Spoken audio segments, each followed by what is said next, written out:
माऊली रामकृष्ण हरी, आज आपण श्री क्षेत्र अलंकापुरी मध्ये आलो असता या ठिकाणी कुंभार गुरुजी यांची संस्था ही बालवयापासून मी पाहतोय आणि या ठिकाणी असंख्य विद्यार्थी घडलेत।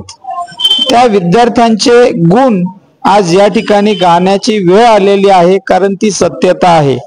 या ठिकाणी कुंभार गुरुजींच्या संस्थेमध्येच घडलेले हे विद्यार्थी आहेत आणि तो 27वा पुण्यस्मरण सोहळा या ठिकाणी सुरू आहे। त्यामुळे या ठिकाणी माऊली आहेत, माऊली रामकृष्ण हरी यांच्या कंठस्थ ज्ञानेश्वरी आहे, त्यासोबत शेंडगे माऊली आहेत आणि भाऊ आहेत। भाऊंचं वास्तव्य हे बालवयापासून मी पाहिलेलं आहे आणि त्यांच्या मिसेस या ठिकाणी याच वार्डातील आळंदी नगर परिषद यावर नगरसेविका होत्या आणि त्यांना मीही त्यावेळी मतदान केलं।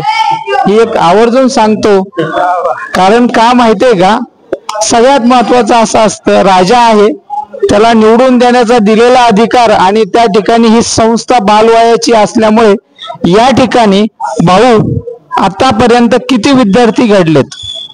साधारण आतापर्यंत 1,500च्या पुढे अशी वर्णे आमच्यापर्यंत म्हणजे यादी येऊन पोहोचलेली आहे की ते 1,500 आता सध्या सक्रिय आहेत।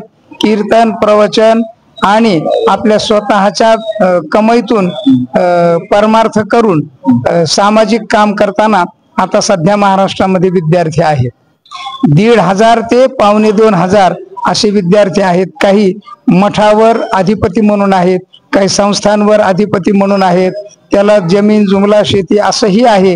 तिथेही त्यांनी त्यांच्या वारकरी शिक्षण संस्था सुरू केलेल्या आहेत आणि त्या विनामूल्य, जशी ही गुरुवर्य कुंभार गुरुजी वारकरी शिक्षण संस्था आहे ती ही कशी आहे, जोग महाराज वारकरी शिक्षण संस्था जशी आहे तशी ही गुरुवर्य कुंभार गुरुजी वारकरी शिक्षण संस्था आहे की जोग महाराज वारकरी शिक्षण संस्थेत विद्यार्थ्याला फी नाही, शिक्षकाला पगार नाही, तसंच इथेही सुद्धा शिक्षकाला पगार नाही आणि विद्यार्थ्याला फी नाही, त्याच पद्धतीने चालती। तसेच बाहेर जे या संस्थेतून शिकून गेलेले विद्यार्थी आहेत त्यांच्याकडे बऱ्याच प्रमाणामध्ये बिगर फी आणि बिगर पगार अशा पद्धतीच्या संस्था चालवतात सध्या। म्हणजे 1,500 ते 2,500 विद्यार्थी सध्या महाराष्ट्रामध्ये या संस्थेचे म्हणजे गुरुवर्य कुंभार गुरुजी वारकरी शिक्षण संस्थेचे विद्यार्थी काम करतायत।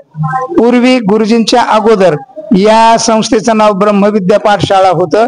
गुरुजींच्या नंतर ते मी बंद करून गुरुजींच्याच नावाने, का गुरुजींनी स्थापन केलंय ना, म्हणून गुरुजींच्याच नावाने ते करावं अशी माझी अपेक्षा।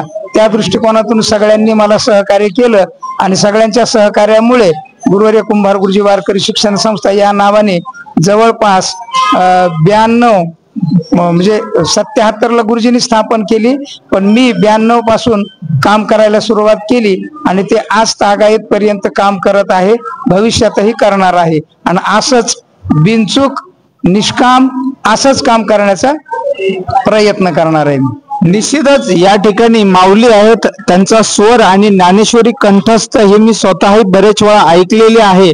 माऊलींना आपण विचारूयात। माऊली नमस्कार। नमस्कार। आपण संस्थेमध्ये होतात तर त्यावेळेच्या वातावरणामध्ये आताच्या विद्यार्थ्यांमध्ये फरक काय?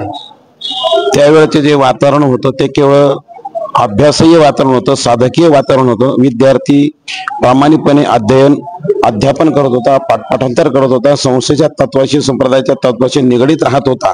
त्यामुळे त्याच्या बुद्धीमध्ये, त्याच्या ज्ञानामध्ये, त्याच्या गुणामध्ये बरोबरीने वाढ होत होती। तसा कालांतराचा विचार केला तर त्या कालामध्ये आणि आताच्या कालामध्ये बऱ्यापैकी फरक पडलेला आहे। तेव्हाचा विद्यार्थी जसा प्रामाणिकपणे अभ्यास करत होता तसा आताचा विद्यार्थी तेवढा अभ्यास करताना सापडत नाही।